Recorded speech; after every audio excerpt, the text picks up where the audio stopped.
My name is the beautiful community with an Australian accent, and your name is Vlad. I think that's the right way round. And so let's talk in a way we haven't yet about what's going on in the Kursk Oblast and what's going on with the dilemmas the Kremlin faces and with the Kremlin's seemingly bizarre and chaotic response. I've gone out of my way to give big picture perspectives in the last two main channel videos because it's so tempting to, watch the latest developments, but ethically it was important to me to almost indirectly emphasize by just talking about the big picture takeaways that there's a lot that is still analytically premature, and so we need to wait a bit more for things to take the proper stable meanings really in this ongoing saga, day 10 now, I believe. But I do want to go a little bit further than I've gone before in this video and talk about what's been happening over the last few days and what analysis we might apply to it. Now, what I am seeing in the Kursk Oblast is three modalities, 3.5 perhaps modalities of Kremlin response. We've got the Russian military that is still run by Mr. Gerasimov, who is in danger. But he has always been in danger, so he is a master of perpetuation in his post, despite so many ongoing failures. But on top of that, there's a counter-terrorist operation run by Mr. Bortnikov. And on top of that, the Minister of Defense, Mr. Belousov, has set up a council, now we don't get its name wrong, for coordination on issues of military security in the border territory. So this is the third entity. And then we've got the Secretary of the State Council, Mr. Dumin, about whom we've spoken in the main channel video about Putin endgame prepping his regime, beginning to move his regime into the kind of shape he may want it to have at the level of human content come endgame time, whether it comes biologically or politically, and Putin hopes that's not going to be in a while. And of course, Dumin was chief personal guard of Putin's. Then he was governor of the Tula Oblast. And there are rumors going round that haven't been substantiated yet, but they've been quite persistent, that Mr. Putin has given Mr. Dumin some kind of curatorial role in Russia's response to Ukraine's Kursk invasion. So we've got potentially 3 or 4 modalities of response, which means both that Putin wants to throw as many hands toward the dish as possible, but also that the dish may be miscooked because so many people are involved. And where this takes us is really to the question, what the hell was the Kremlin response in the first few days? What was their approach? And I feel that their approach was to just sit on the situation and hope that it doesn't escalate as far as it has escalated. That's to say, you do 2 things. You quieten the story at home. This isn't an invasion, this is a situation. And you try to keep yourself back from pulling troops from the front lines in Ukraine to help out with the crisis in Kursk. And you just hope that without you doing that, situation stabilizes and nobody gets too excited in terms of Putin's population at home. It seems that they've had to begin reevaluating that approach as Ukraine's incursion has proceeded. But that was the approach for the first few days, and then they seem to have realized, well, they need to do a bit more than that.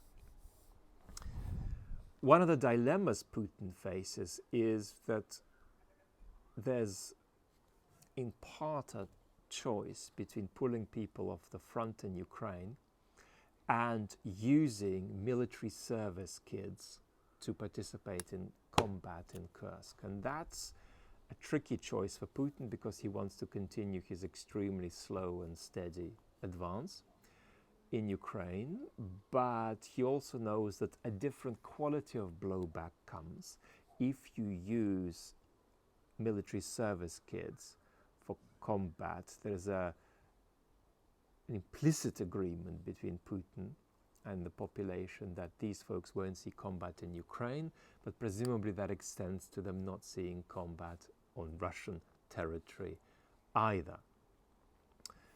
Now we have seen a little bit, just sort of shimmerings of parental protest, parents of military service kids who've been taken hostage or involved in Kursk. And if you're the Russian opposition, presumably you recommend that mothers of service kids who are thrown into Kursk ally with mothers of the mobilized in any kind of momentum of grievance that they generate. Let's see what else I wanted to say. Yes, mobilization. For the first time in a long time, there's a prospect of a significant wave of mobilization in Russia. And that hasn't been the case for quite a while, but I think it's now a real prospect worth thinking about for the autumn period. And that means that Putin is going to have to look at violating the general principle, which is only violated once with the first big wave of mobilization in 2022, that the war is optional for the Russian population. Bureaucratically, the regime is much better prepared to run a more effective wave of mobilization, but the degree of resistance to it is going to be considerable, especially as the folks picked up in 2022 autumn were picked up for just a kind of a non-rotational mission. They were just thrown in without a prospect of being returned. Now, increasingly I'm seeing what Ukraine is doing more in political terms. That's to say there are various military purposes about which I stay neutral, but I'm seeing increasingly clear reason to think of Ukraine's political intent in this operation. And let's see if we can say something further about that, except what we've already said several times, by talking about a bit of a boost, a bit of a emotive mobilization back in Ukraine from this. We already talked about refreshing the building cynicism in the West, right, with the idea that Ukraine has efficacy, Ukraine has capacity to surprise. And we've already talked about this potentially pushing the West to loosen its rules of engagement around what Ukraine is allowed to do with Western weapons. One narrative, and this is the further bit of analysis now, I haven't discussed yet with you. One narrative that I think has to some extent cracked as a result of Ukraine's incursion, is the idea that simply as long as the war goes on, the Russians gain a greater and greater advantage. Now, Russians do have very many systemic advantages. There's no doubt about that. They have some systemic disadvantages. They're going to run into various kinds of equipment problems by 2026. Many military experts think that is not my area to take a view on.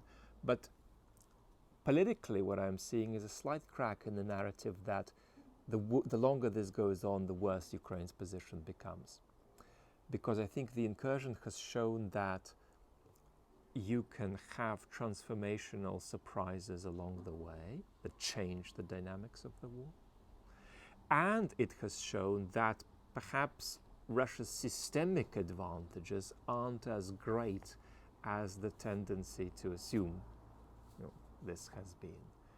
Because there you go, Ukraine has entered Russian territory, and Russia is struggling about how to mobilize enough personnel to respond to this. And I think that there's something bigger here, and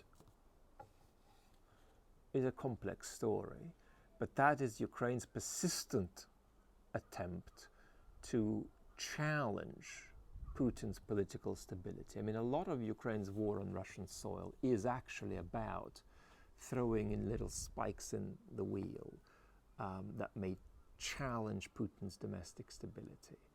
And I do think that some of this is naive, right? It's worth trying, but some of it is naive and is much less likely to succeed than one might think. But this is a large-scale enterprise of such a kind. In other words, Ukraine going into Kursk is putting it on the table for Putin. Are you going to politicize more to deal with this? Are you going to mobilize more? Are you going to politicize more to deal with this? And if not, well, the situation will just escalate in Kursk. And if yes, then will that destabilize your hold over power? Because you are still balancing politicization with depoliticization. You're still balancing small drift toward a large-scale war against the West with the preponderant narrative that this is an optional military operation as far as the population is concerned.